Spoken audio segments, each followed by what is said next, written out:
turn on music. I have a massage table that I put lots of blankets on, and I have the purple amethyst mat underneath, and it just heats up, and I cover myself up with a blanket, and I put shinsosu over my head, and I start meditating. And during the meditation, I was really feeling like I had a lot of tightness in my belly. We actually live with a lot of tightness in our belly. Most people that I know do not rub their belly. And I mean, really rub it. I don't mean just like touch it. I mean, like really get in there and rub those organs, those intestines, and really feel what's in there. Do you have little knots? Do you have little kinks? Do you have, working from the pubic bone up all the way to the bottom of the heart chakra? Okay, so right almost in the center of the chest where that little soft spot, what is it called? Xiphoid process? Can't remember. Anyway, so I just rub, and I rub the liver and the kidneys and the intestines, and I really get in there. So when I'm laying on the massage table, what happens when you rub the belly and you start rubbing out all the little kinks or all the little soreness, you'll feel how, and I'm doing it again, I just finished 30 minutes of rubbing my belly. You'll feel all the little kinks come in, and then you'll see the message pop out of what you're thinking of. And so one of the things that came out to me was just my relationship with my parents, and just going into this different stage where the parents are getting older and they're really aging, and I'm moving into middle age, if that's such a thing, right? And are we infinite beings? Who knows? But just moving into this middle age of life and getting older and really taking care of ourselves, and then seeing other people age so quickly and so fast. And my stepdad today turns 80, so we're celebrating his birthday, and he has Alzheimer's, and so he probably will not remember that we're going to dinner tonight, 5 minutes after dinner. And it's that progress. But so where do we hold all these emotions? Where do we hold the grief? Where do we hold the sadness? Where do we hold the frustration of aging? And where do we hold all that? Well, guess what? We hold it in our belly. Our belly has to digest all these emotions. That's why the solar plexus is like, from here to the womb, basically. The solar plexus holds all of these emotions, and they try to process it. It does process happening in, and it has 25 feet of intestines to go through. Oops. Okay. So it has 25 feet of intestines to go through and process all these emotions. And then where does it go if we're not eating correctly, if we're not exercising, if we're not moving, if we're not working out, if we're not shifting, if we're not belly dancing, if we're not meditating?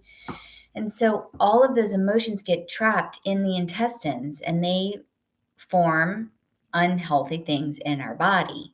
So we have to process the emotions through meditation, and then use your fingers and rub and move things around, and you'll hear your belly go gurgle, gurgle, gurgle, and move things around. I just had like this beautiful avocado toast on gluten-free bread with avocado, hummus, sprouts, radishes, and spinach.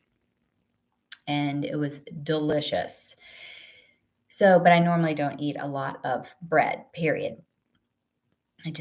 I have other things I like to eat, and bread's not one of them, but it was delicious today. So my belly was like, oh, what's this bread? Even though it was gluten-free and multi-grain, it was like, oh, what is this? This is kind of a little bit more foreign substance to us. So get in there and rub it and push it around. And it was so thankful. And then I could feel emotions of gratitude and joy for helping my belly process and kind of push on it and move some things around. And I even had fun, like really kind of pushing it like a drum, just boom, boom, boom, boom, boom, boom, boom, boom.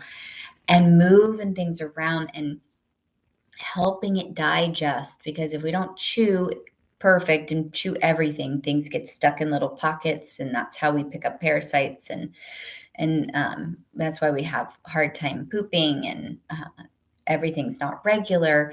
So if you rub the belly, and then while you meditate and rub the belly, you're processing the emotions, and you're thinking about the people that come in, and then you process that emotion. So if you've had an argument, you can have that person pop in while you're rubbing that belly. If that's the anger emotion that you've all of a sudden tapped into, you think about that person and then release the anger by pushing on the belly and rubbing it gently, and then sending them love. So you switch the emotion from anger to love. So then the body's peaceful, and it can actually digest the rest of that food. And all the digestion will help your metabolism and will keep everything moving and flowing and the enzymes going. And that's what you want. We're human beings. We can't be happy all the time, but we can definitely strive to be happy a lot of the time.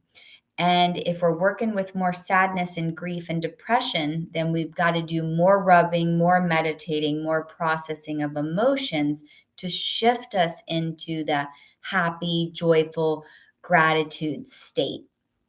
And who knew it takes a couple of hands and an intention to clear those lower vibe emotions, and then good, healthy food to help the body give it what it needs, the minerals and vitamins, and then helping it out through all the kinks and making sure you're moving and shaking and grooving. Okay. So rub that belly. If you're on the West Coast, there's plenty of people certified to rub the belly, and there's schools out there. Down here in Louisiana, there's only a couple. So, and they're booked, but definitely start really, you know, rubbing your own belly and feeling it out and learning about it and learning where the organs are, and open up that textbook that you took in college of the anatomy and check out where it is and check out what's sore and what's good and what's happy and what's mad, and then process those emotions, and then drink lots of water after. Not lots, just water after, to get everything flowing. And if you can, take a walk, or I'm going to go work out for about a half an hour. And if you can, take a walk to just get that lymph flowing and all those things flowing that you got out of your belly, release and stuck. And then you'll have a much easier emotional digesting kind of day, and your body will be very happy. Okay, well, I hope you've learned some good tips for Reiki weight loss. And it is an energy game. It is. It's an energy game. So keep it up. Like my channel, subscribe, tell your friends. Let's all learn something new, channel some new information, and get it out there to help you become your own self-healer and your own knowledgeable person about your own body, so you can make decisions that are best for you and incorporate all the cool stuff that's out there too. All right. Have a great day. Bye.